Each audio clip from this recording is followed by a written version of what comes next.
For nearly half a century, one part of Elvis Presley's world-famous home remained locked away. Hidden at the top of the grand old mansion in Memphis was a dusty attic that nobody, not even his closest family members, ever entered. Tourists could wander through the glittering rooms of Graceland, admire the gold records, and even stand at Elvis's grave. But the staircase to the second floor? Always roped off. The attic above it? Permanently shut. And when that door was finally opened after 48 long years, what they discovered inside wasn't just dusty furniture or discarded stage costumes. It was something deeply personal. A story Elvis himself may have wanted hidden forever. Why did his family keep it sealed? What secrets did the king leave behind in that quiet, forgotten space? And most unsettling of all, was someone trying to protect the truth about Elvis's final days? Before we can step into that attic, we need to understand why it was locked for so long, and why Elvis himself may have wanted it that way. In the spring of 1957, 22-year-old Elvis Presley drove through the gates of a white-columned mansion that would soon become the most famous home in America. It was called Graceland, a name he liked so much he never changed it. He paid $12,500 for the property, the equivalent of nearly $1 million today. At first, it was simply a home for a boy from Tupelo who had suddenly become the biggest star in the world.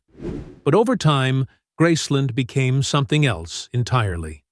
A fortress, a stage, and a museum of Elvis's many sides.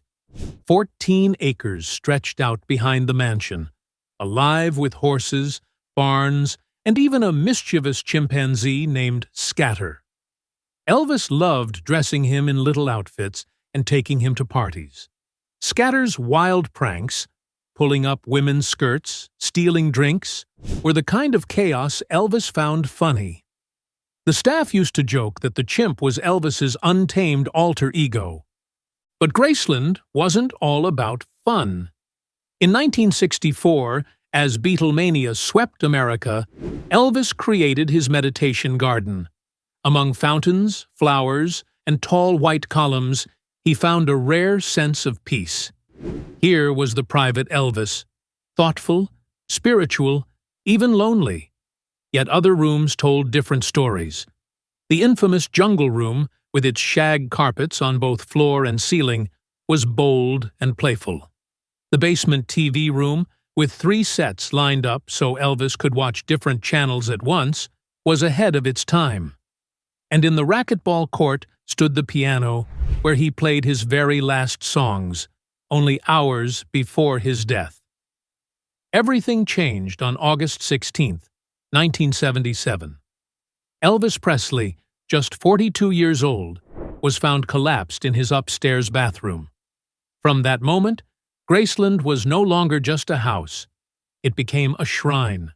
Tens of thousands of fans flooded Memphis, crying outside the gates, desperate for a glimpse of the king one last time. Inside, Elvis lay in a white suit and blue shirt. The funeral procession was led by 17 white Cadillacs. Stars like James Brown, Sammy Davis Jr., and Caroline Kennedy attended. Priscilla, 9-year-old Lisa Marie, and his grieving father Vernon Presley stood in shock. Elvis was first buried at Forest Hill Cemetery. But only 2 days later, thieves attempted the unthinkable. They tried to steal his coffin. They failed, but Vernon Presley was shaken to his core. In the middle of the night, Elvis's remains, along with his mother's, were quietly moved to the meditation garden at Graceland. From that point on, Graceland became a fortress. Vernon ordered alarms, guards, and off-limits zones. The entire second floor was shut down, and the attic above it locked tight. The official story was privacy, but fans weren't convinced. Why protect an empty attic for so long? What was hidden there? The mystery of the attic only deepened as the story of Elvis's final days came to light. On that August afternoon in 1977, Elvis's girlfriend, Ginger Alden, discovered him lying unresponsive on the bathroom floor. His pajama bottoms were around his ankles. His face had already turned blue. Panic spread through the house as Joe Esposito, his road manager, tried CPR. Paramedics rushed him to Baptist Memorial Hospital, but by 3:30 p.m., Elvis Presley was declared dead. The news sent shockwaves across the world. Yet almost immediately, questions arose. Dr. Jerry Francisco, the medical examiner, announced Elvis had died of cardiac arrhythmia, a natural heart failure. But the toxicology report told a different story. Elvis's blood contained dangerously high levels of prescription drugs: Dilaudid, Quaaludes, Demerol, Percodan, codeine, the list went on. Why would the truth be hidden? Many pointed to Elvis's longtime doctor, George Nicopolis, known simply as Dr. Nick. In the last 8 months of Elvis's life, Dr. Nick had written nearly 200 prescriptions, over 10,000 pills. In 1976 alone, it was almost 19,000. When grilled by investigators, Dr. Nick defended himself. Elvis, he claimed, suffered from chronic pain, glaucoma, and stomach conditions. He said he only prescribed drugs to keep Elvis away from shady dealers, insisting he was gradually trying to wean him off. But the reality was harsh. Elvis was locked in a cycle of uppers, downers, sleeping pills, and painkillers. He stayed awake for days, then knocked himself out with sedatives. His eating habits were just as extreme, from mountains of fried food to laxatives to crash diets. His health collapsed. His heart couldn't keep up. In 1980, Dr. Nick was charged with overprescribing, though he was acquitted. By 1995, his license was permanently revoked. But the truth about Elvis's death still felt clouded. Was it addiction, negligence, or something deeper? In 2020, author Sally Hodel suggested Elvis may have been battling a genetic disease called alpha-1 antitrypsin deficiency, which damages the lungs and liver. If true, Elvis wasn't simply reckless. He may have been desperately self-medicating for conditions doctors didn't yet understand. For fans, the details hardly mattered. What mattered was that the king was gone far too soon, and his family had locked away part of his private world. By the time Graceland opened to the public in 1982, visitors could wander nearly every room. But the second floor, where Elvis had lived his most private moments, and the attic just above it, remained sealed.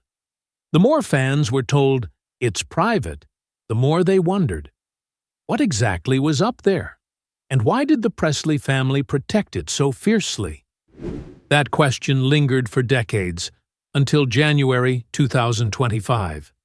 For the first time since Elvis's death, the attic was unlocked. Archivists wearing white gloves climbed the narrow staircase.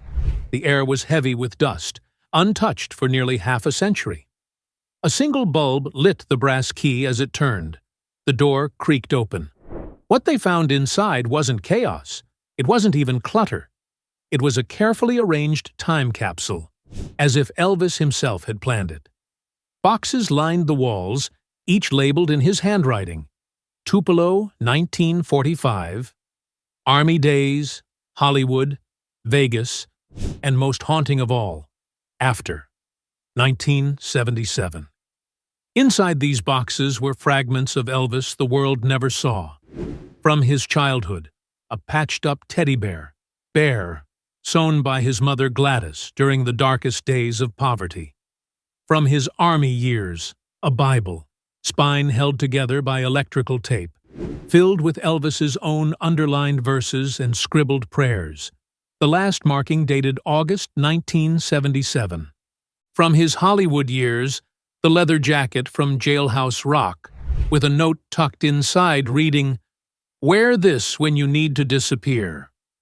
Next to it were stacks of books, not gossip magazines or celebrity fluff, but volumes on Eastern philosophy, religion, and the afterlife. Elvis had been searching for something deeper. In the Vegas section, a confidential doctor's report from 1974 warning of serious heart problems, urging him to change his lifestyle. He ignored it, and 3 years later, he was gone. And then came the recordings. Reel-to-reel tapes labeled simply Practice Sessions 1976. These weren't polished studio hits. They were raw, emotional experiments.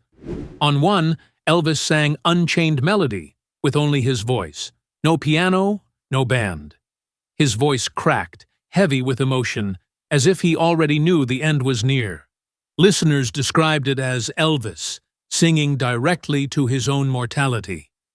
There were lyrics scrawled on napkins, hotel stationery, scraps of notebook paper. Some versions of songs we know today, others completely forgotten. One early draft of Suspicious Minds contained alternate verses that never made it to the final cut. But the saddest discovery of all? Dozens of unopened fan letters. Soldiers thanking him for lifting their spirits.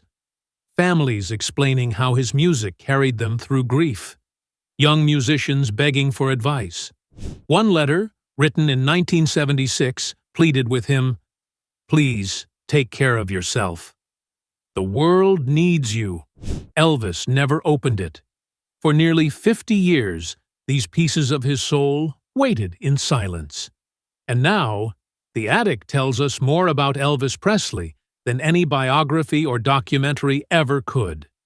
He wasn't just a superstar. He was a man clinging to his childhood teddy bear, searching for God in scripture and philosophy, pushing his voice to the limits, even as his body failed him. When fans visit Graceland today, they still can't walk upstairs. They still stare up at the roped-off staircase, wondering. But now we know what was hidden in the attic. Not a scandal, not a secret lover, but a story Elvis himself left behind. A carefully preserved map of his life, from Tupelo to the Vegas stage. In 2018, Elvis was awarded the Presidential Medal of Freedom. But maybe his greatest legacy isn't in the records sold, the gold discs, or the iconic jumpsuits.